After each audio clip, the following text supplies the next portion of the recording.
तो उसका भी मुझे अभी आपको डिटेल में बताना पड़ेगा। देखिए, मैं तो बहुत ज़्यादा प्रेयर्स करती हूँ मैं सबके चैनल को, लेकिन ये चैनल डिवाइन चैनल है। आपने डिवाइन चैनल को बिल्कुल कुछ नहीं बोलना था।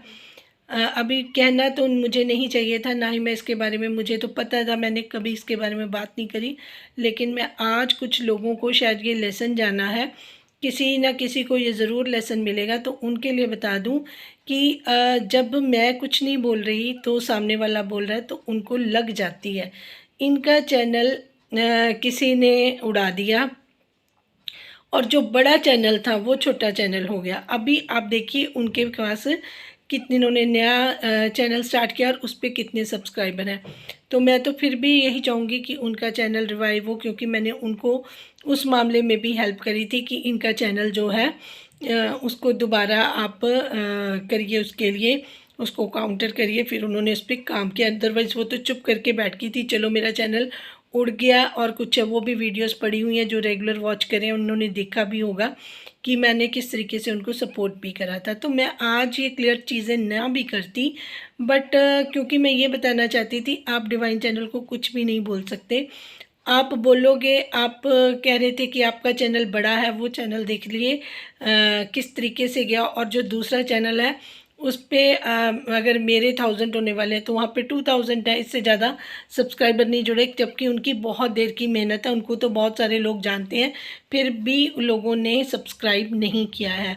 तो प्लीज़ कर्मा साथ साथ ही चलते हैं, तो ये चीज़ें मत करें। दूसरा, आपने जाना होगा शायद मीटअप पे, तो आपको गुडविल में भी रहना है, तो ज़रूर रहिए। आपके लोकल पर्सनैलिटी हैं, बड़ी यूट्यूबर हैं, बेशक उनको पूरी दुनिया से लोग प्यार करते हैं, बट आपका ऑब्वियसली राइट ज़्यादा है क्योंकि वो आपके कंट्री से होंगी। तो फिर आपको वहाँ पे मीटअप के लिए भी जाना है, तो आप थोड़ा सा दूसरे की भी रिस्पेक्ट का ध्यान रखें।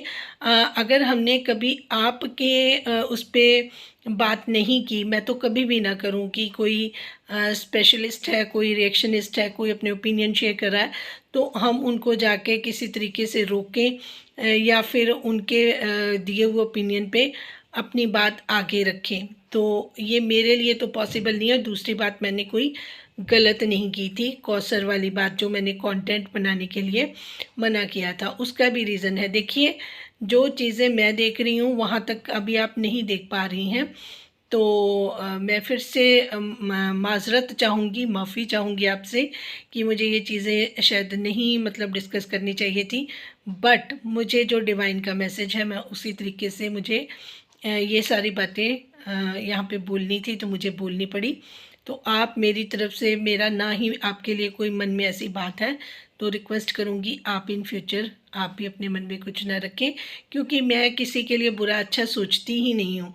तो दूसरी बात ये, अभी आ जाते हैं सितारा पर। सितारा के लिए तो देखिए वो बहुत समझदार हैं, सब लोग उनको जानते हैं।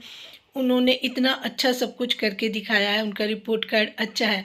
बट इतने अच्छे के बावजूद जब इंसान फिर उसी बैकफुट पे जाने लगता है और उसको एहसास ही नहीं होता कि मैं क्या गलतियां कर रहा हूँ।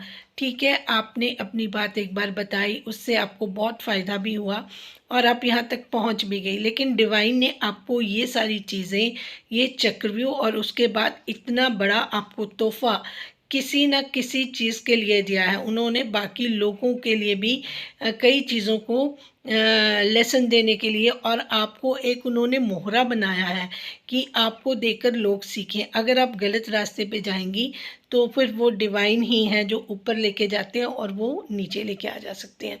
और दूसरी बात, जो इंडियंस भी हैं और जो इंडिया से बाहर भी जितने भी कंट्रीज़ में लोग रह रहे हैं, उनको मैं बता दूं कि ये सैटर्न ईयर है। 2024 जो ईयर है वो जस्टिस ईयर है। ऐसी ऐसी बातें अब जो डिस्क्लोज़ होंगी, जो अंदर की बातें हैं वो बाहर आएंगी, और जो जितना भी कॉन्स्पिरेसी करेगा या अंदर से जो ड्यूअल पर्सनैलिटी बनेगा, सामने कुछ और दिखाएगा कुछ, उनके सारे राज, उनके पर्दे एक एक करके बाहर आएंगे। तो ये बहुत बड़ा जो लोग स्कैमर्स होते हैं या जो ऐसी चीज़ें करते हैं, उनकी कोई भी चीज़ बाहर आने से नहीं रुक पाएगी। तो मैं अपने व्यूअर्स, अपने सब्सक्राइबर को भी बोलूँगी, छोटा सा एक चींटी कीड़े को भी अपने पैर से मसलने के लिए आपको मना कर दूँगी मैं। कोई भी ऐसी चीज़ कर किसी के लिए मन में बुरा भाव कुछ ऐसा मत लेके आना, क्योंकि ये जस्टिस ईयर है, इसमें सारी चीज़ें सैटर्न के हाथ में है, वो चीज़ों को कंट्रोल करेंगे। बहुत बड़े पॉलिटिशियंस, बहुत बड़ी चीज़ें ऐसी होंगी जो जैसे ताश के पत्ते हैं ना, वैसे गिरते हैं। तो वो जो आजकल बहुत हाई प्रोफाइल है, उन्होंने एंड में नीचे ही गिरना है, क्योंकि जो जो गलत कर रहा है उसको पनिशमेंट मिलने ही वाली है। अब आप सब लोग अपनी आंखों से ये चीज़ें होते हुए देखेंगे। मैंने भी पहले आपको प्रेडिक्शन कर दी है। दूसरी बात, सितारा के लिए वार्निंग इसलिए है क्योंकि अगर वो आप कौसर वाला कंटेंट, ठीक है, अगर वो खुशी खुशी उनके साथ रहती हैं, दिखाती हैं, कोई प्रॉब्लम नहीं है, लेकिन जैसे जैसे वो कम्युनिटी लगाती हैं कि मुझे जो समझदार वाली उन्होंने लगाई थी कि अब मुझसे समझदारी की उम्मीद करते हैं, तो देखिए ये भी एक उनकी आदत है कि वो बात को घुमा के बोलती हैं। बहुत सारे जो उनको प्यार करने वाले हैं वो अपने अपने तरीके से सोच रहे हैं कि उन्होंने शायद एक कौसर के लिए बोला कि मेरे से अब तवक्को रखी जाएगी, समझदार नहीं, ये ऐसी बात नहीं थी। इनकी मदर इनको बहुत ज़्यादा समझदार समझती थी। ये इन्होंने बार बार बोला कि मेरी मदर कहती हैं कि तुम सबसे समझदार हो, तुम ठीक डिसीज़न लेती हो, तुम बहुत अच्छी हो। तो अब जब इनको दोबारा से ये रमज़ान का है, जो मंथ आ रहा है, इनका जो बहुत बड़े दिन आ रहे हैं, उसमें इनकी जो वो हैं सिस्टर हैं, वो चाहती हैं कि अम्मी वहाँ आएँ ताकि व्यूअरशिप ज़्यादा बढ़े उनको, और उनके जो व्लॉग्स हैं सुपर डुपर जाएँ, घर नया है, अच्छे अच्छे खाने बनाएंगे, अम्मी बैठी होंगी जिस तरीके से ये अम्मी का रख रही हैं ध्यान, वो भी वैसा रखेंगी ताकि उनको बहुत ज़्यादा फ़ायदा हो। क्योंकि यहाँ पे फिर अकेली हो जाएंगी सितारा और साजिद भाई, वहाँ तो बच्चों के साथ ये इस तरीके से किस तरीके से अपना त्यौहार, ये जो फेस्टिवल है जो इनका, वो उसको सेलिब्रेट कैसे करेंगी, या उन दिनों को वो कैसे करेंगी जैसे हर साल वो करती हैं। तो उन्होंने उनके जो अब्बा जी हैं, अपने ससुर हैं सलमा के, उनको उन्होंने, पहले भी इनका यही था कि अगर वो जाएंगी साथ में तो उनको खर्चा वर्चा करना पड़ेगा। अब सितारा भेजेंगी तो ऑब्वियसली सी बात है वही टिकट लेंगी, वो चीज़ें एक तो खर्चे से बच जाएंगे, दूसरा वो अगर लेके जाना चाहते तो वो पहले भी लेके जा सकते थे, पर उन्होंने इनको यहाँ पे छोड़ा। और फिर वहाँ जाके प्रेशर, अगर अम्मी ने जाना था तो सितारा को वहाँ इतने दिन वेट क्यों करवाया, 2-3 दिन। और अगर उनको जाना ही था जिस तरीके से वो कह रही हैं कि उनको क्रूज़ है, ये है, वो है, तो वो चीज़ें तो वो पहले भी उनको पता ही थी कि मेरा इतना टाइम पीरियड हो गया, मुझे चक्कर, तो वो सीधे भी चाचू के साथ वहाँ जा सकती थी। तो इतनी चीज़ें ये घुमाते हैं। अब अम्मी मेरे साथ रहेंगी, फिर वहाँ चली गई और 3-4 दिन मुस्तफ़ा को फिर एक्स्ट्रा वहाँ पे अकेला रहना पड़ा, और फिर यहाँ से इतना सामान पैक करके वो वहाँ गई। मुझे मतलब इनका ये थोड़ा-सा जो गोल-गोल जलेबियों की तरह ये सीधे हैं, वो थोड़ा-सा मुझे अब नहीं इतना सही लगता, क्योंकि सितारा सीधी बात कोई करती नहीं है। मुझे सबसे ज़्यादा पिंच वो बात हुई थी कि इन्होंने अपने भाई की शादी पे उनको कोई पैसा नहीं दिया, और जो खर्च किया वो खुद किया, तो वो इतनी सी बात बोल देती, कितनी कंट्रोवर्सी हुई, कितनी लाइव लगी, कितना लोगों ने इस चीज़ पर बात करी, लेकिन ना इन्होंने तब क्लियर करने के लिए ना कुछ, फिर अचानक से बैठकर उन्होंने कुछ क्वेश्चन आंसर की फॉर्म में ये चीज़ें डिस्क्लोज़ कर दी जो उनको बतानी थी। तो ये चीज़ें मुझे बहुत ही उनकी थोड़ी-सी अजीब लगती हैं। ये तो नहीं मैं कह सकती कि वो बिल्कुल सीधा-साधापन है, वो अपने माइंड से बहुत ज़्यादा खेल रही हैं।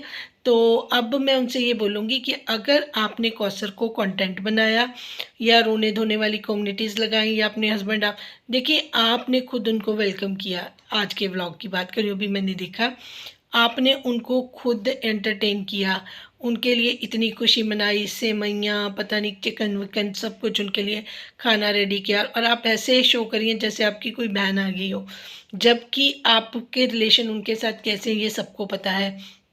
तो आप उनके घर में चली गईं। क्या साजिद भाई वहाँ पे जहाँ इतना अपने बेड वगैरह सामान इकट्ठा करके लेके आ सकते हो, आप उनके घर में लेने क्या गईं?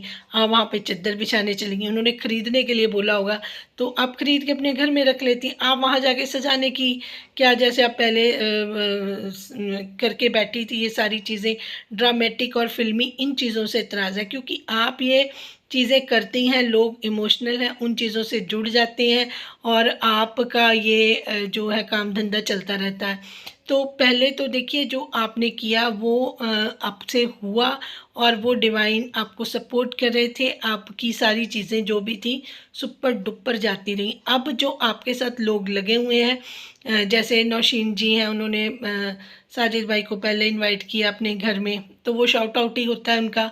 दूसरा फिर पहले भी वो दिलबर के साथ गई, आज वो दिलबर की बात करिए, तो वो शाउट आउट लेने के लिए ही अपना काम इस तरीके से करते हैं। और जो लोग आज हम पे बात करें उनको भी शाउट आउट चाहिए, वो भी जाएंगे जब उनको इसी वजह से ये गलत चीज़ों को प्रमोट करना है। हालांकि जितने भी रिएक्शनिस्ट हैं, जितने भी समझदार लोग हैं, उन सबको पता है कि ये गलत बात है।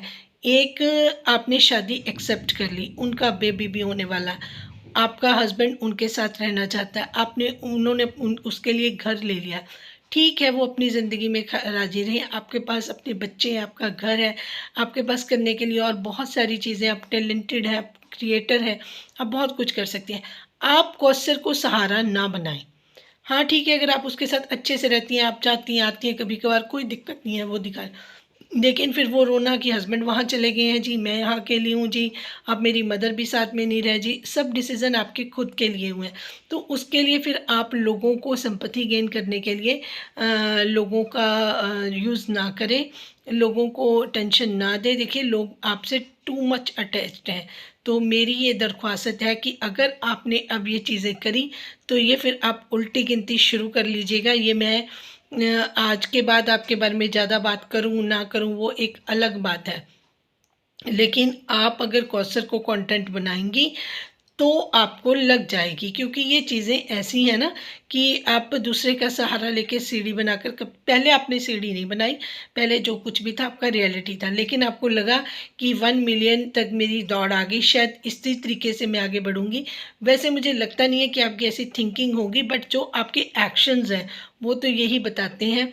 और डिवाइन का मैसेज आपके लिए है कि आप बिल्कुल सीधे चलते जाएं, आपको कोई प्रॉब्लम नहीं आएगी, आपको आगे बढ़ाने के लिए वो खुद बैठे हुए हैं, तो आप किसी चीज़ की चिंता ही ना करें। जो मेरा रियल मैसेज ये है कि सितारा बिल्कुल चिंता ना करें, आपको कोई गिरा नहीं पाएगा, आपको कोई नुकसान नहीं होगा, सिर्फ और सिर्फ आप सीधा चलते चलें और आप ब्लेसिंग्स लेती रहेंगी। अगर आपने अपना रास्ता टेढ़ा किया या लोगों को घुमाया या लोगों की हेल्थ के साथ आपने खेला, तो मुझे नहीं लगता कि फिर आगे बात कहाँ तक पहुँचेगी। आप खुद समझदार हैं, इसलिए मुझे ज़्यादा समझाने की आपको ज़रूरत नहीं पड़ेगी। और जो लोग गलत सलत चीज़ें दूसरों के साथ करेंगे वो अपने लिए खुद ही खट्टा खोद रहे हैं। मैं तो अपनी ज़ुबान से किसी को अच्छा बुरा कहना भी नहीं चाहती। तो thank you so much for watching. जो लोग चैनल पे आते हैं, बात को समझते हैं, उनका बहुत बहुत शुक्रिया।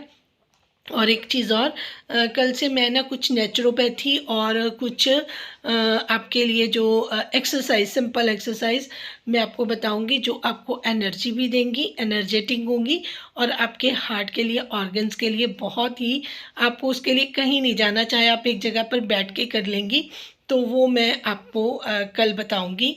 और इससे आपकी हेल्थ बहुत अच्छी होगी, आपका माइंड फ्रेश होगा, आप अच्छे से सोच पाओगे, आप पॉजिटिव रहोगे और अच्छे डिसीजन ले पाओगे।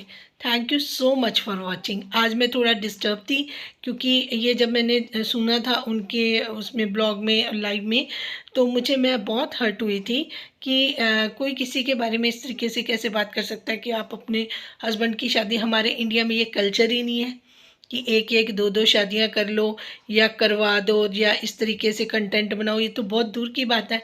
हमारे यहाँ पे तो बस एक बार शादी होती है, हम सारी ज़िंदगी उन्हीं से निभाते हैं, चाहे औखे निभाए चाहे सौखे निभाए।